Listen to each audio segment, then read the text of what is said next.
BRS MLA Kaushik Reddy MLA Kadiyam Srihari పట్ల వ్యవహరించిన తీరు తెలంగాణ అసెంబ్లీ బడ్జెట్ సమావేశాల్లో రచ్చకు దారితీసింది. దీనిపై సీఎం రేవంత్ రెడ్డి సీరియస్ అయ్యారు.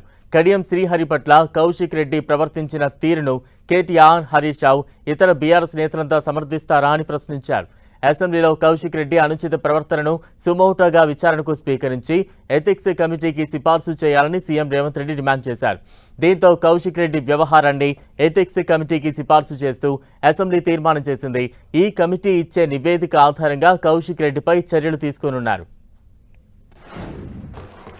అన్ని రకాల నియమ నిబంధనలు, సాంప్రదాయాలను ఉల్లంఘించి అసభ్యకరంగా, అవమానకరంగా వ్యవహరించిన పాడి కౌశిక్ రెడ్డి గారి విషయంలో ప్రత్యేకమైన చర్యలు తీసుకోవాల్సిన అవసరం ఉంది. ఈ సభలో అన్ని కెమెరాలు ఉన్నాయి.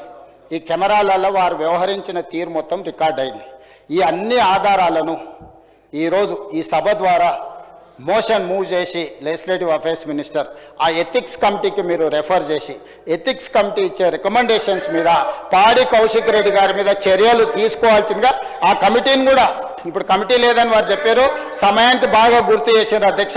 ఎంబడే ఎథిక్స్ కమిటీని కాన్స్టిట్యూట్ చేసి హరీష్ రావు గారి సూచన మేరకు తక్షణమే ఎథిక్స్ కమిటీని ఈ సభ ముగిసే లోపల మీరు అపాయింట్ చేసి ఈ కేసును దానికి రెఫర్ చేయాల్సిందిగా ఈ సభలో ఒక సత్సాంప్రదాయాన్ని రేపు భవిష్యత్తులో ఏ సభ్యుడైనా ఈ రకంగా బాధ్యతారహితంగా, అసభ్యకరంగా, అసహించుకునే విధంగా, సీనియర్ సభ్యులకు అవమానం జరిగే విధంగా వ్యవహరిస్తే ఏ రకమైన చర్యలు తీసుకుంటామో భవిష్యత్ తరాలకు, తెలంగాణ సమాజానికి ఒక దిక్సూచిగా ఉండే విధంగా చర్యలు తీసుకోవాలి.